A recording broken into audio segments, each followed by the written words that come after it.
I'm Kate, I'm divorced. That's about how my Tinder dates reacted to. No, I'm kidding, they love it. They're like, she's desperate. Which is also true. I'm from a small town in Texas, and I got out. Thank you so much. And I've actually had to work really hard to correct my southern accent. Because I found out that when you are white and blonde and you look like me and got a southern accent, people immediately assume really messed up things about you. I've had good old boys come up to me and say things like, fuck black people, fuck Asians, fuck Mexicans, to which I have to politely reply, oh sir, I do. All of them, a lot actually. Equal opportunity. The town I'm from in Texas is on the Louisiana border. It's really rural on the Gulf Coast. I actually met someone here tonight who's she's like, I'm from a small town, Beaumont. I'm like, big city Beaumont where there's the Target? And I'm like, what? I'm from rural Texas. And it's called racist. Yeah. And I could give you a lot of examples, but the one I'd like to give you tonight is we have all these roadside stands, and one of them sells Confederate flags. Even though if you look at your history books, no Civil War battle was ever fought in Texas. We were stealing our land from Mexico.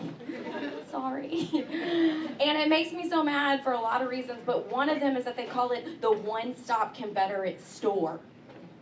Like, they are so dumb they can't even make the rhyme. One-stop Confederate shop, it's right there, just go for it, you know. But I learned it's just too much to expect your hometown racists to be clever. It's not like any of them made their way to New York City to get a master's in writing and linguistics like me. I had a single mom growing up. Anybody else have a single mom? Yes, it's such a hard job. You know, my mom was like, I married the wrong man. I want you to do better. So when I was a kid, she sat me down in front of the movie Titanic and she said, watch and learn. Okay. And I started watching and I started crying and I was like, Mama, it's really sad. Rose lost her true love. And I look over and my mom's crying and she's like, no, it's sad because Rose lost the rich man. She could have just had that thing with Jack and stayed with the rich man. No, she should have helped her mama out. When you grow up and marry rich, and I pray to God every day you do, don't do me like that. We need a new refrigerator. Here's your one chance, Fancy, don't let me down. Y'all know that's my life, that's my life. She sent me to church all the time, and I actually used to think that my calling in life was to be a youth minister. Can I get an amen? I think I chose the wrong job. Ministers have health insurance. But I got a little older and realized I don't believe in proselytizing. I just like an audience, so thank you.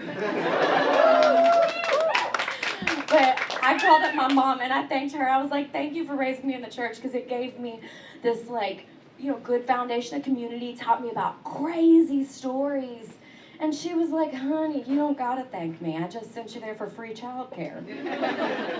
The church also taught me a lot of messed up things about sex. Y'all can spell, good on you. I went to public high school in Texas, so you never know. They said, don't have it unless you're married. And they said, just know that if you do have it before you're married, anything that has ever been inside of you will be seen on your face. I was really confused too. But they said, picture your wedding day. Everybody you loved is there. Everybody you loved has died. They're watching from heaven. And when the groom removes your veil, anything that's been inside of you will be seen on your face. And I was worried, you know, because I just knew that my face was going to be like Devin, Cheryl, Tampax.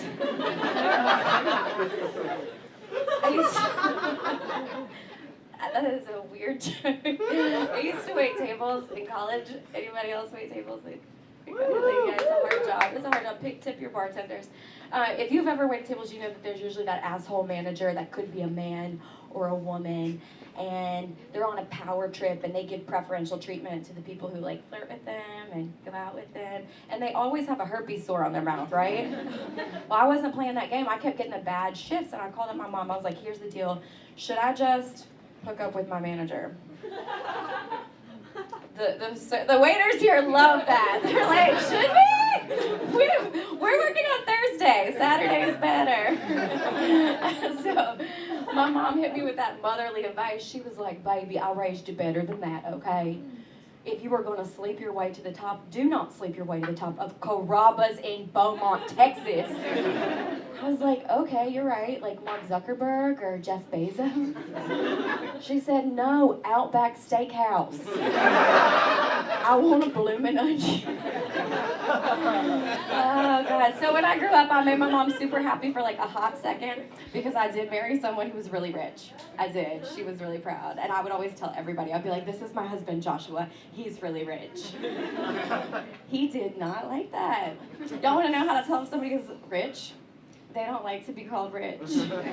But y'all can call me rich because I love it. I would be like, I'm so sorry. This is my husband, Joshua. He's really entitled. I'm rich by association. When I married Rich, my big brother Logan said, my little sister Katie got the best hustle ever.